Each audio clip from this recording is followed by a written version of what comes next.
मैं मंजेश कुमार और आप देख रहे हैं डीएनबी भारत। चर्चित आईपीएस विकास वैभव के द्वारा आयोजित कार्यक्रम नमस्ते बिहार में आज विकास वैभव ने अपने संबोधन की शुरुआत राष्ट्रकवि रामधारी सिंह दिनकर को नमन करते हुए एवं गंगा को नमन करते हुए की।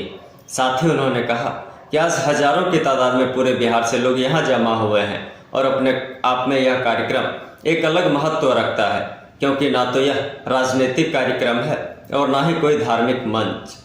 इस मंच से सिर्फ लोगों को पुराने बिहार की याद दिलाने का काम किया जा रहा है, क्योंकि अगर बिहार के इतिहास पर गौर किया जाए तो देखा जाएगा कि जब बिहार के पास संसाधन नहीं थे तो संसाधन की कमी थी। उस समय बिहार में दर्जनों महापुरुषों ने जन्म लिया, जिन्होंने अपने अपने योग्यताओं से पूरे विश्व में अपना परचम लहराया। और यही वजह है कि बिहार को ज्ञान की भूमि कहा जाता था और विक्रमशिला इसका जीता जागता उदाहरण है। जिस वक्त बिहार में संसाधन नहीं थे उस वक्त हमारी सीमा रेखा अफगानिस्तान तक होती थी, लेकिन आज वैसा सोच भी नहीं है। और यही वजह है कि एक समय ज्ञान के लिए पूरे विश्व से लोग बिहार आते थे और आज बिहार के लोग विभिन्न जगहों पर शिक्षा ग्रहण करने के लिए जा रहे हैं। उन्होंने खुले मन से कहा कि एक समय था जब बिहार का नाम आते ही लोगों के मन में सम्मान भर जाता था, लेकिन आज वही समय है जब बिहार का नाम कहने में बिहारियों को शर्म आती है। साथ ही प्रदेश से बाहर बिहारी को उचित सम्मान नहीं मिल पाता। आखिर इसकी वजह क्या है, यह बिहारी को सोचने की आवश्यकता है। उन्होंने कहा कि आज और पूर्व के बिहार में इतना अंतर है, इसे सरल भाषा में समझा जाए तो पहले भी जातियां थी लेकिन जातिवाद नहीं था। यही वजह थी कि आचार्य चाणक्य ने चंद्रगुप्त की जाति न देखते हुए उसे सम्राट बनाया, लेकिन आज बिहार जातिवाद के दंश में झुलसता जा रहा है। बिहार की अस्मिता पर अगर गौर करें तो महाभारत में भगवान श्री कृष्ण ने भी इसका वर्णन करते हुए कहा था कि मगध की वीरता की वजह से हमें अपनी राजधानी बदलनी पड़ी। भागलपुर जो पूर्व में चंपा के नाम से जाना जाता था, वही मुंगेर जो अंग प्रदेश के रूप में जाना जाता था, और इसी अंग प्रदेश के राजा कर्ण ने अपने कर्मों की वजह से दानवीर की उपाधि भी पाई थी। उन्होंने सीधे सीधे कहा कि आओ प्रेरित करें बिहार कार्यक्रम के माध्यम से। आज बिहारी को उनको अपने आप से परिचय कराने का प्रयास कर रहे हैं। बड़ा हो जाता है जब भूमि की सोच बड़ी हो जाती है, भूमि महान हो जाती है। बिहार की सोच जाति संप्रदाय लिंग भेद से बड़े सोचने वाली थी। गार्गी की भूमि है एक महिला, तो उस काल में किसी विश्व में कोने में हम नहीं पाते किसी महिला की आवाज को किसी ग्रंथों में कहीं रक्षित हो, लेकिन हमारी महिला पूरे भारतवर्ष से जुटे विद्वानों को विद्वतापूर्वक चुनौती देने का सामर्थ्य रखती थी। उस बिहार में महिलाओं की स्थिति ऐसी तब थी, क्या आज बिहार में महिलाओं की स्थिति वैसी है? यदि प्राचीन काल में हम वैसे थे तो आगे होने चाहिए थे कि नहीं होने चाहिए थे? भारत के सबसे आगे होने चाहिए थे कि नहीं होने चाहिए थे? क्या मानते हैं, होना चाहिए था कि नहीं होना चाहिए था? होना चाहिए था। और तब यदि ऐसा कर सके थे तो आज कर सकते हैं कि नहीं कर सकते? लेकिन भाइयों और बहनों बताइए, बिहार में युवाओं की संख्या कितनी है? 9 करोड़ के आसपास युवा है जिनकी उम्र 30 वर्ष से कम है। पूरे भारत ने संकल्प लिया 2047 तक भारत में विकसित राष्ट्र बने। सभी लोग चाहते हैं कि नहीं चाहते हैं भारत विकसित राष्ट्र बने? स्वतंत्रता के 100 वर्ष पश्चात भारत विकसित राष्ट्र हर भारतवासी चाहता है कि नहीं चाहता? अगर भारत में विकसित राष्ट्र बनाना है तो निश्चित है कि बिहार को विकसित प्रदेश होना होगा कि नहीं होना होगा?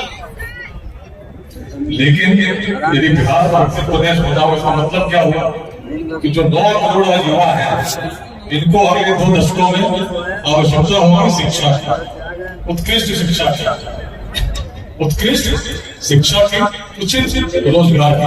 होगी कि नहीं होगी? यदि बिहार से किसी को बाहर जाना पड़े शिक्षा या रोजगार के लिए 2047 में, तो क्या बिहार को विकसित बनेंगे? जैसा अभी चल रहा है तो चीजें जैसी चल रही है यथावत चलती रही, इसमें परिवर्तन नहीं हुआ, तो क्या बिहार 2047 तक विकसित होगा? क्या लगता है? जैसा चल रहा है वैसा ही चलता रहा। जाति के नाम पर संघर्ष करते हैं, 10 लोगों को उठा दिया पहले बात आप किस जाति में है, इस प्रकार से हम चलते रहे तो क्या बिहार बढ़ेगा? बदलेगा क्या बिहार? यदि हम जाति संप्रदाय लिंग सभी छोटे छोटे विचारधाराओं की बातों को करते हुए बिहार सोया था, तो बिहार बदलेगा क्या? कौन बदलेगा बिहार? कौन बदलेगा बिहार? कैसे बदलेगा बिहार? यदि हम ऐसे ही संघर्ष करते रहे तो बिहार बदलेगा। लेकिन क्या होता है मेरे बिहार में? मगध की भूमि, इस बड़ी सोच की भूमि, नालंदा की भूमि, विक्रमशिला की भूमि, जयमंगला, इसको कभी सिंचे स्तूप के नाम से लोगों ने वर्णित किया, जहाँ पूरे विश्व भर से लोग आते थे। प्राचीन भूमि, उस भूमि जो वेदांत की भूमि थी, जो व्यक्ति से व्यक्ति भेद नहीं करती, उसमें कैसे ऐसे लोग आ गए जो अपने स्वार्थों के लिए लोगों को आपस में चाहते संघर्ष करते रहे। यदि हम संघर्ष करते रहे, साधारण बात, चार पशु मिलकर उसको खींचते हो और चारों पशुओं में समन्वय नहीं, कोई आगे ले जाना चाहे, कोई पीछे ले जाना चाहे, कोई बाएं ले जाना चाहे, कोई दाहिने ले जाना चाहे, तो सब चलेगा क्या? यदि एक साधारण बात नहीं चल सकता तो जिस समाज में हर वर्ग हो जाते हैं कैसे बताएं कि लोग हैं, इसको यदि हम चाहेंगे आपस में संघर्ष करते रहेंगे, बिना छड़ी खराब होगा। मन में कोई स्वार्थ भाव नहीं होगी, कोई आगे ले जाने का, मन में कोई ईमानदारी का भाव नहीं होगा। ऐसा व्यक्ति जो स्वार्थी हो, जो ईमानदार नहीं हो, भ्रष्टाचारी हो, ऐसा व्यक्ति यदि चाहता हो कि लोग संघर्ष करते रहे, तो बिहार बदलेगा क्या? कैसे लोगों से बदलेगा बिहार? यदि हम चाहते हैं सरकारी नौकरी करें, अच्छी बात करें, सरकारी नौकरी करें और चाहे तो भ्रष्टाचार करेंगे, तो बिहार बदलेगा क्या? एक एक व्यक्ति को संकल्प लेना होगा बिहार बदलेगा। यदि हम सोचे कि सरकारी नौकरी करें, कितने लोग सरकारी नौकरी कर सकते हैं? कोई पार्टी की सरकार आ जाए, कैसे भी सरकार जब पूरी इच्छा लगा, कितने लोगों को सरकारी नौकरी दे सकते हैं? पूछना कितने प्रतिशत? 1% हो सकता है, थोड़ा और पूरी शक्ति लगाने। लेकिन यदि 1% लोगों को सरकारी नौकरी मिलती है, तो शेष का क्या होगा? यदि लक्ष्य हमारा 2047 तक एक विकसित बिहार बनाना है, तो क्या 9 करोड़ लोगों को हम कैसे नौकरी दे पाएंगे? एक ही उत्तर है, उद्यमिता, उद्योग, व्यवसाय, जिसके लिए हमें अपनी युवा पीढ़ी को तैयार करना होगा। हर व्यक्ति को सोचना होगा, हर ग्राम में, हर पंचायत में, हर विद्यालय में, हर महाविद्यालय में चिंतन करना होगा कैसे उद्यमिता की भावना जागृत, और इस अभियान में यही कर रहे हैं। अनेक व्यक्ति जो शिक्षा लाए हैं, अनेक लोग बाहर से आए हैं, जो हमारे युवाओं को बता रहे हैं कि स्टार्टअप लगाओ। पूरे बेंगलोर से लोग यहाँ नहीं, पूरे विश्व में आज यदि केवल अपने व्हाट्सएप ग्रुप्स की बात करें, यहाँ तो हजार लोग उपस्थित हैं। व्हाट्सएप समूहों में 55,000 से अधिक ऐसे लोग संकल्प के साथ जुड़े हैं कि बिहार को बदलेंगे, अपने जीवन काल को बदलेंगे, अपने जीवन काल को विकास करने जाएंगे। भारत के सभी महानगरों में है, 13 देशों में है, विदेश में रहने वाले ऐसे बिहारवासी। जब 22 मार्च 2021 बिहार दिवस के दिन एक आह्वान हुआ था, तो यही था, जिनके भी हृदय में बिहार बसता हो, एक साथ जुटे। बिहार को नुकसान, समाज को नुकसान, दुर्जनों की दुष्कृतियों से उतना नहीं होता जितना सज्जनों की निष्क्रियता से होती है।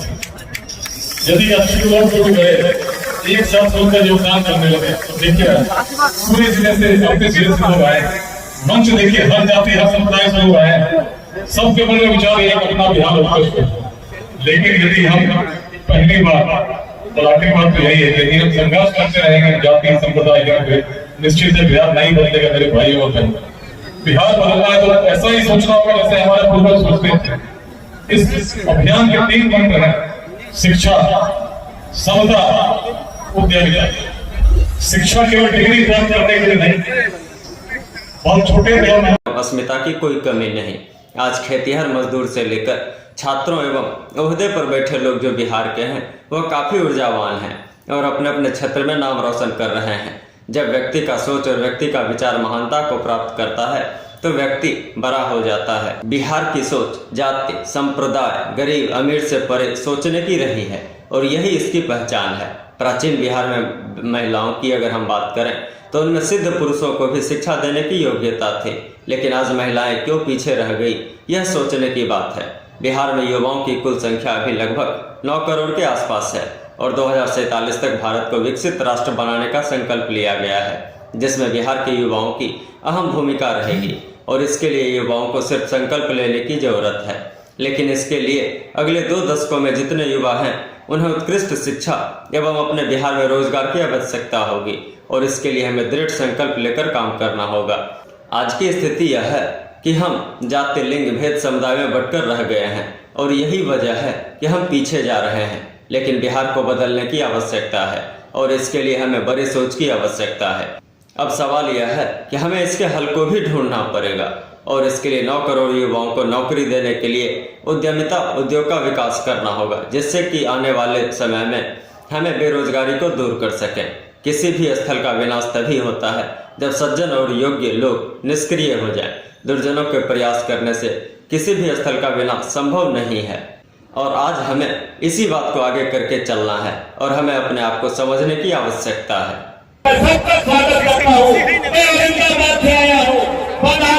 बिहार लेट्स इंस्पायर बिहार का पहला जनसंवाद संदेश यही है कि जाति, धर्म, संप्रदाय, लिंग, भेद चीजों से ऊपर उठकर जब तक बिहार के हर जन को हर नाम, हर नगर हम नहीं जोड़ते तो बिहार 2047 तक एक विकसित प्रदेश नहीं होगा।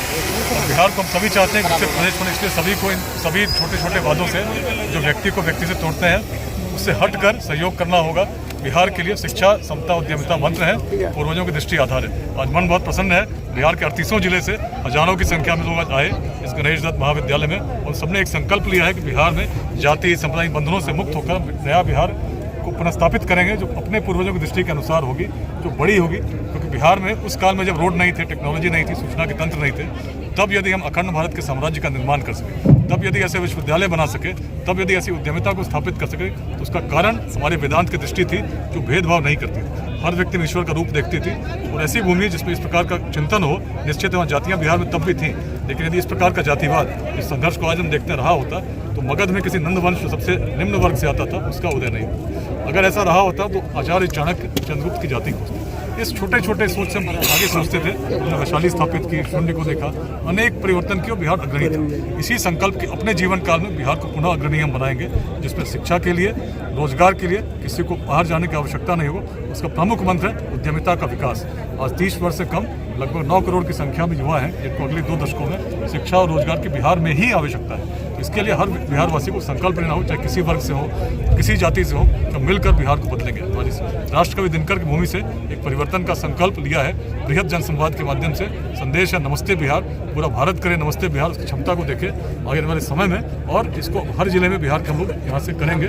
20 जनवरी को आरा में हम लोग द्वितीय नमस्ते बिहार बृहद जनसंवाद करेंगे और बिहार के सभी जिलों में करते हुए उद्देश्य है हर ग्राम, हर नगर के हर जन तक पहुँचना, गरीब हो, अमीर हो, किसान हो, युवा हो, और सबके साथ मिलकर एक नए बिहार का निर्माण करना जो अग्रणी हो और भारतवर्ष के उत्थान में अपनी भूमिका निभा रही है। क्या आपको लगता है कि बिना राजनीति में जाए ये कर पाना संभव होगा?